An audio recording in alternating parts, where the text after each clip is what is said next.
Welcome to Bloom Today. We have a royal show for you. We're going to be talking about choosing God instead of suicide. Hi, I'm Paula Wallace, president of Bloom in the Dark, and this is Ginny Priz, the single-handed serenity coach. Welcome to Bloom Today, where we talk about internal and external brokenness and how you can heal, so that you can use the fertilizer of your past to bloom today.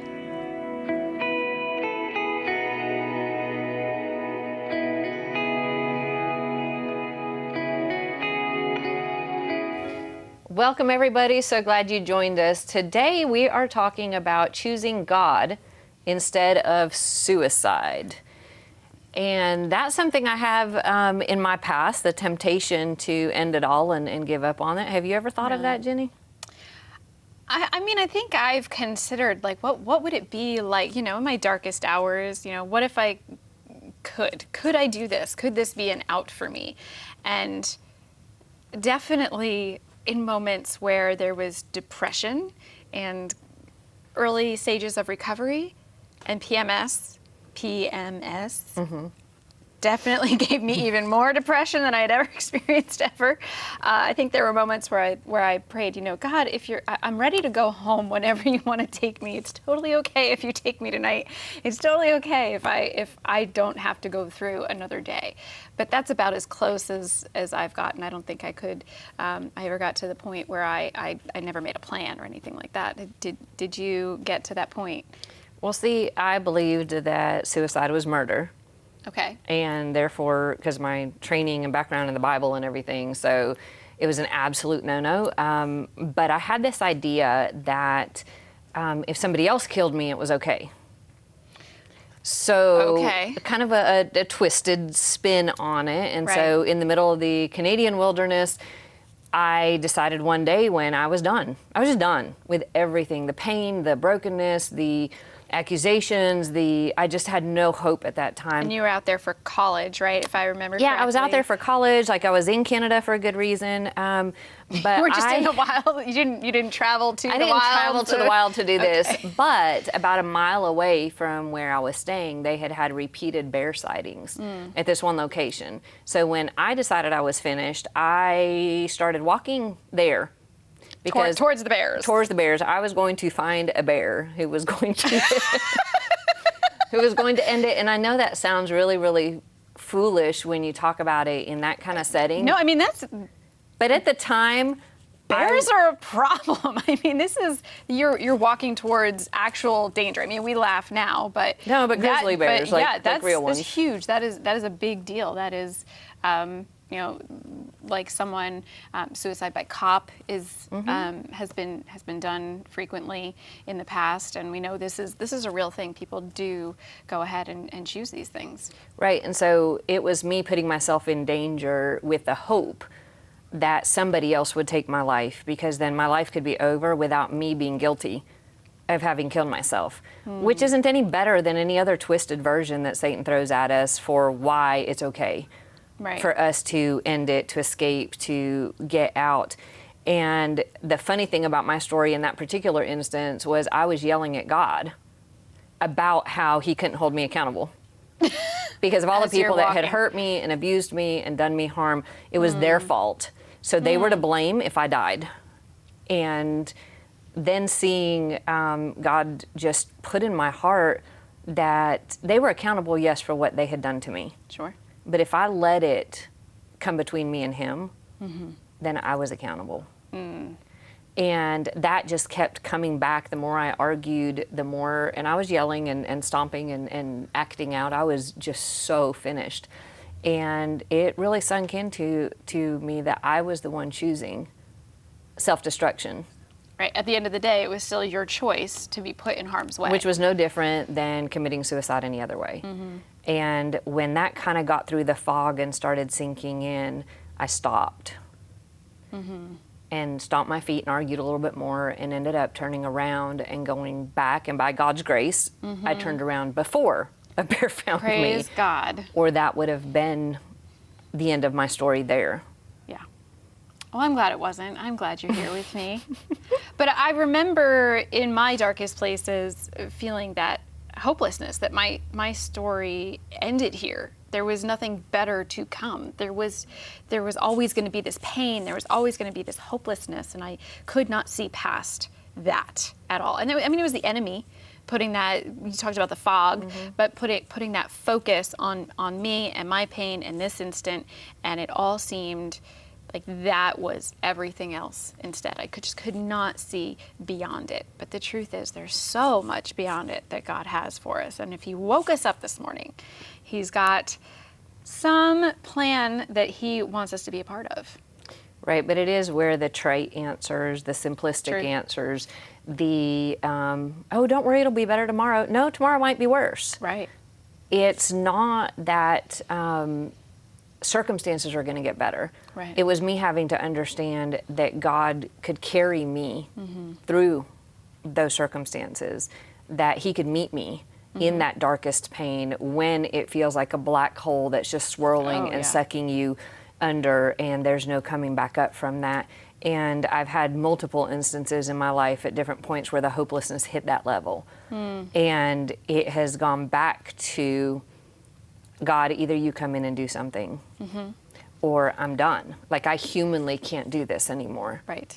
But God has been faithful, or I wouldn't be here having this wonderful time hanging out with you in a kitchen on a TV show. Talking about suicide, yay! Oh, it's such a difficult subject. Yes, but at least being here, there is hopefully this moment where we can tell people there is hope on the other side of that, and that it won't always be the way it is today. No. And that's the part where understanding that there are truths that go beyond today's pain or today's darkness, truths that are, there can be purpose that comes out of our pain. We're sitting here talking about our pain episode after episode, and talking about how God brings in healing, how God brings in change, how He has some way to use that pain to benefit somebody else. I love the quote from Troy that says, our greatest hurt becomes our greatest passion. And I think that is so true for me, but I've seen it happen over and over again, that when we're finally able to turn to God, and He helps us to walk out of that painful place, then He uses that pain to be part of our purpose and part of our journey moving forward.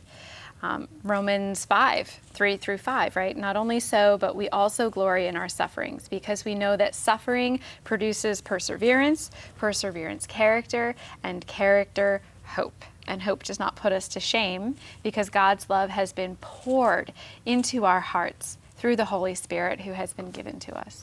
And hope is one of those things where we don't end it all when we have hope.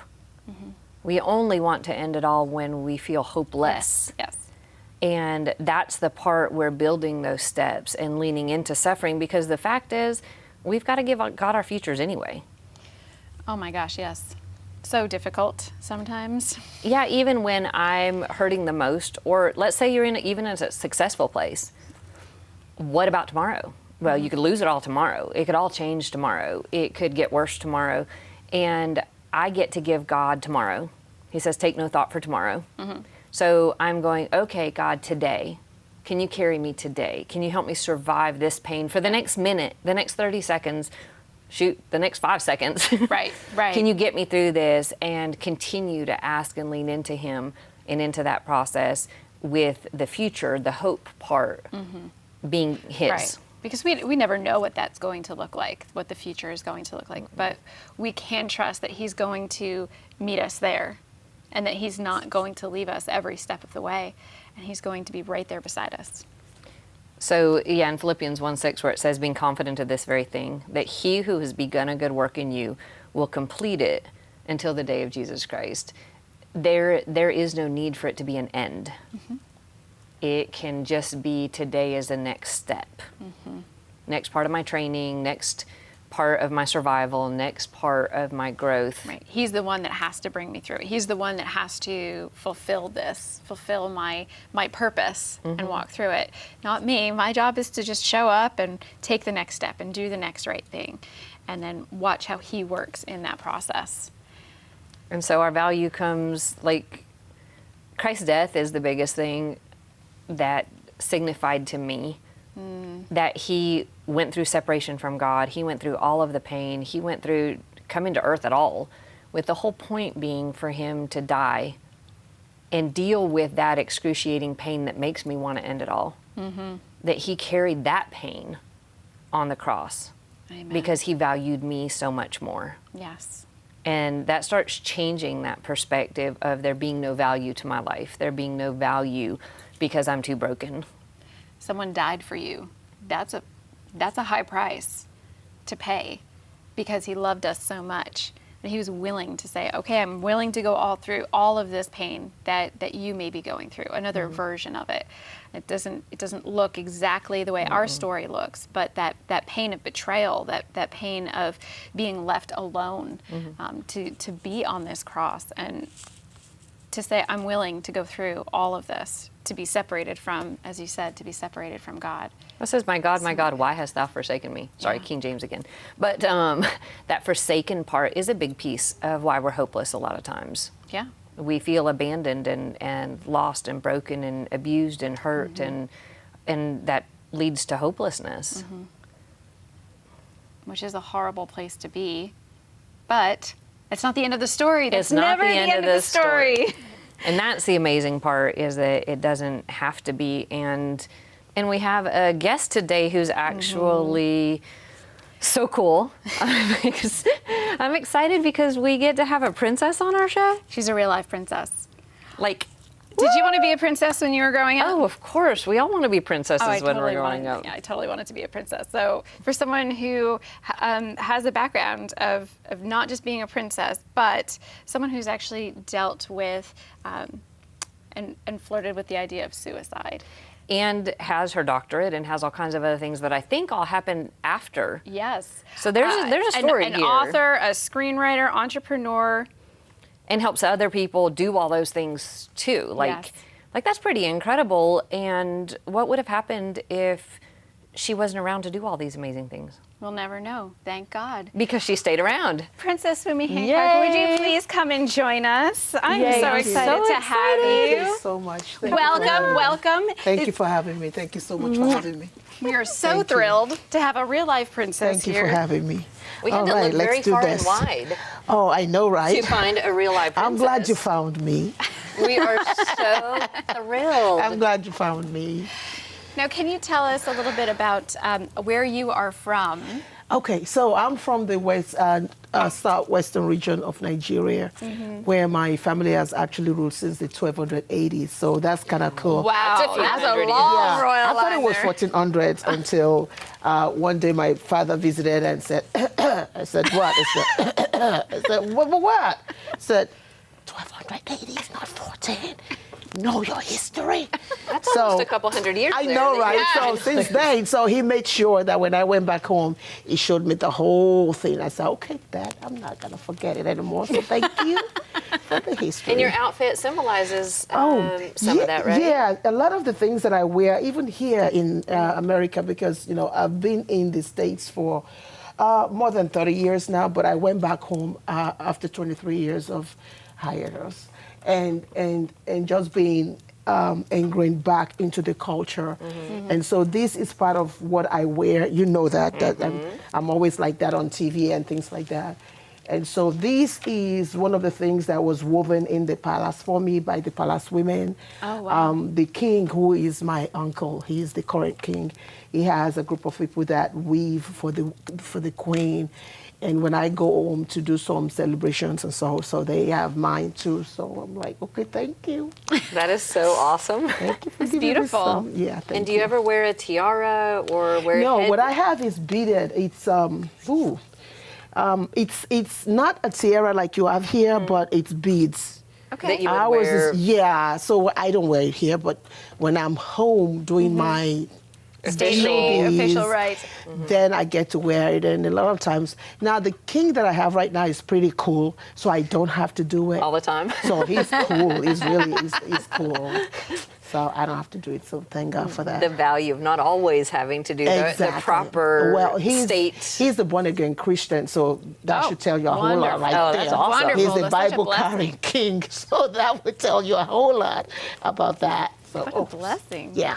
That is awesome. So now you have had this, what we would assume as a blessed life as a princess. I mean, isn't that what every girl wants to have? Yeah. And yet, you, in your story, have considered suicide. How do you get to that place?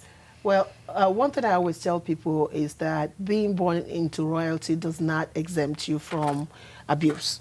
In fact, in a lot of cultures, African culture and all this kind of culture where you have multiple wives and you have all those things going on, there's a lot of taboo, there's a lot of secrets that's Right. hidden. And part of it is sexual abuse. Part of it is all those things, but it is a taboo to talk about it. Right. Right. But so for myself, what I actually encountered was here, having married here and at a very young age. And I had told my dad I was coming back home, never went back home, fell in love, and a lot of things happened. He was young, I was young. He was crazy, I was more crazy. I mean, things were just happening. And when abuse became an issue of a daily thing for me, I could not go back home to tell my royal family that I had failed. Right. Because yeah. it was a marriage that they had questioned. Right. They thought, okay, if you were getting married, try and marry at a certain level. And I was trying to save your life through marriage. I was crazy trying to save somebody through marriage. I mean, that's a wrong approach right there. Right. I So- agree. Not uncommon, though. It happens more often than Yeah, and so I thought I had it made. I thought I had my soulmate. I thought, so I could not go back home. And because I couldn't go back home, I had to stay here and just face all the abuse, both from the man and other things. Lost my home, lost businesses. I mean, it was pretty rough. At some point, I literally lost my mind. And I'm not talking about, lost my mind. I was Right. out. And after 6 months, I came through, and thank God for the church women that were around me. When I remember coming through, and I woke up, I was looking for my 2 boys. They were then 2.5 and 1. And I kept saying, where are my boys? Where are my boys? And they said, don't worry, we have them. And I tell you, but the grace of God that took me out of that insanity. And to be the top employer in the place who employed literally almost everybody there, and then turn out to be somebody who is now going back to your employees and seeking help. It was rough. And so that was the moment I said, you know what? I'm done. I'm done. I can't go back home to Africa to tell them what had happened. I have these 2 babies that I have to feed, and I don't know how to feed them. I'm done. And so I found myself on Verrazano Bridge. You know Verrazano Bridge? I do. And I'm telling you, I was at the New York, ledge. yes. My foot, I had my foot to the pedal. I literally had my foot to the pedal. And how many of you know that God will speak to you with what you love? I love films. So okay. God decided to take a film reel to speak to me. All I needed to do was release the pedal. And right at the point of releasing the pedal, I saw a film reel, and it was my children crying. Every segment was them crying, crying. And I heard the Holy Ghost say, is this the legacy? A legacy of suicide? Is this what you want to leave for your children? Do you understand that your children will always blame themselves Right. and say they were never enough for this? Wow. And I'm telling you, I heard that, I pushed that pedal, and I stayed and said, whatever it is, I'm ready to face it, just for my children. Wow. But God does meet us where we're at. That's right. When it feels like all hope is lost, That's right. He can meet us there. And right. It gave you exactly what you needed. Oh yeah, my children. In that moment. Yeah, that's right. which it's the places where somebody has ended up being seduced into the lie that ending it all will fix everything. That's right. To be able to talk to somebody who didn't follow through, that God stopped it, and then to be able to see the before and after, because the after part includes the book that we have of yours. Yes. Your vision torch. Release your vision torch. That's right. Tell us about this. A blueprint for success. Oh my goodness. So after I got off the ledge of Horizontal Bridge, so I thought to myself, okay, gee, I mean, God showed me this, so there must be something great coming. Of course, it got worse, right? Oh. And so I had to relocate, and I could not, even with my master's degree, I could not find any job in Jersey. Well, Jersey. I mean, Jersey. Yeah. I could not find any. None. But there was this man who had a convenience store. I will forever be grateful, an Indian man. And he said to me, look, I don't have a cashier job, but I have a job for you. If you can come in every night, graveyard shift, and clean the inside of the deep freezer. So people on Periscope and my brokers know me. They call me the deep freezer lady. And so they all know my story about the deep freezer. And I said, what do you mean the deep freezer? They said, yeah, the deep freezer. If you can, I'll pay you to do that. And I said, well, I mean, it's better than nothing. So I would literally go in. But do you understand that when you are in pain, I could not even feel. I mean, it's so amazing. It's a deep freezer, and I could not even feel the cold. Right. That was how much pain I was in. And I would remember every night I would go in because, well, it's graveyard shift. It was just me in there. Nobody else was there. And I would literally roll on the floor, one side to the other. And I kept saying, God, show me.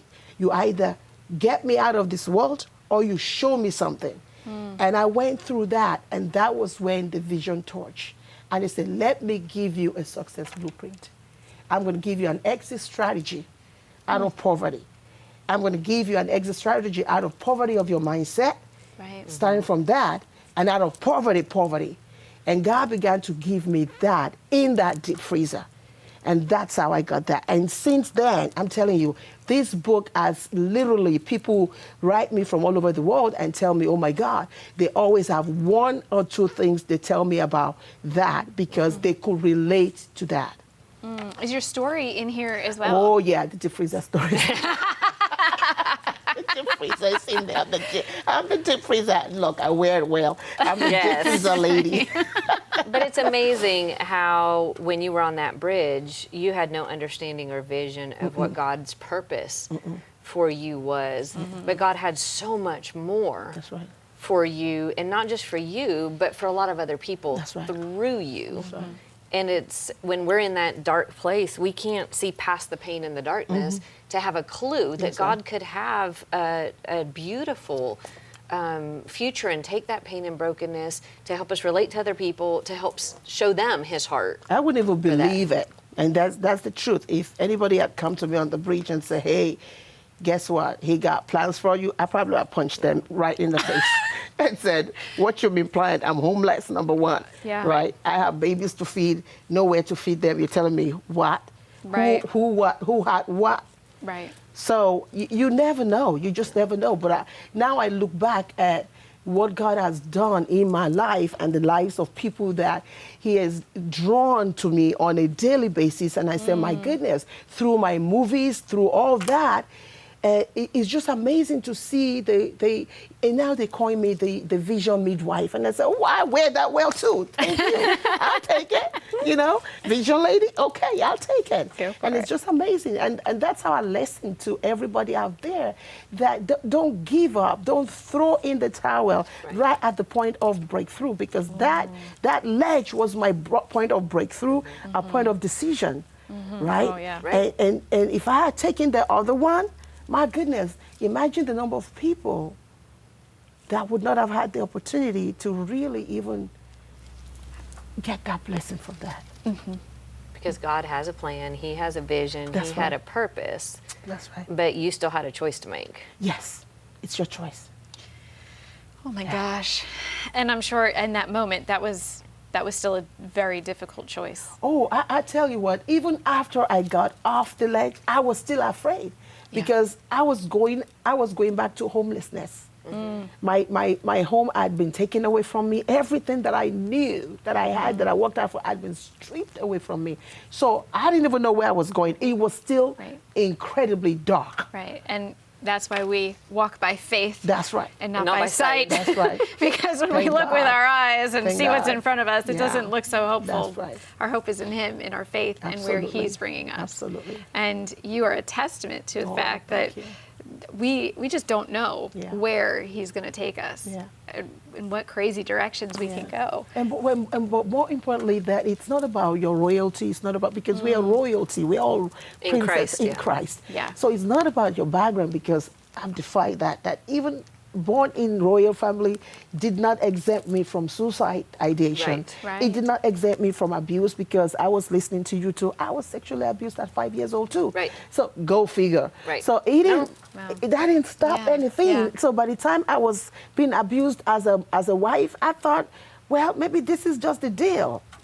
Right. And you deserve This it. is it. Yeah. Except that's all lies, because nobody deserves That's right. that pain. Nobody right. deserves that abuse. That's right. And it doesn't matter what position you have. And we all believe it. Well, if I was a princess, then I wouldn't have to go through that. And you're Yeah. sitting here going, oh, no, I am a princess, and I've had to go through. That's right. Not go through exempt that from brokenness. not That's exempt right. from reality. No. The horrors of this world, but also that also makes you not exempt from the hope that is available Amen to that. as well. Amen to That's that. amazing. Amen to that. We want to celebrate you. Thank you so much thank for you so much. sharing, Thank Princess you for having Fumi. me. Thank you And so much for having me. we have a gift for you as I the was waiting on that. ex-victim of the week. I actually was waiting on it because I've watched the show. You get the And so, chocolates. but I had the chocolate. So I've watched the show, so I was Yeah, like, so okay. as you yes, I process gotta through have some a of these chocolate. emotions, yes, there's chocolates and tissues just for you. And your ex-victim necklace, which is your symbol of Christ coming in and helping you bloom despite the fact Oh, thank you. that you have been a victim. Thank you And so we're just much. so excited to celebrate Thank you so much. with the brokenness that we hate anybody ever has or has to go through, but having been there Yeah. and knowing that the hope is in Christ, the hope is right. in a relationship with God, and you're such a beautiful Oh, thank you. image you. of what God can do Thank you. when Thank we you. I lean into appreciate Him that. Thank instead you. of instead of giving up. Yeah. Instead of listening to those lies that we hear Yes, over and yes, over again. yes. And we can continue to bloom Yeah. and flourish Absolutely. and share with the world through books, through film, and through fashion even, that we are princesses That's right. in God's kingdom. That's right. And that way we can use the fertilizer Of our past to bloom We get to bloom today. not tomorrow. You get to bloom today. Today, amen. A free PDF copy of the Bloom in the Dark book and a full list of Bloom Today's coaching tools can be found on bloomtodaytv.com. Then visit Bloom Today's Facebook group for deeper conversation. Alpha.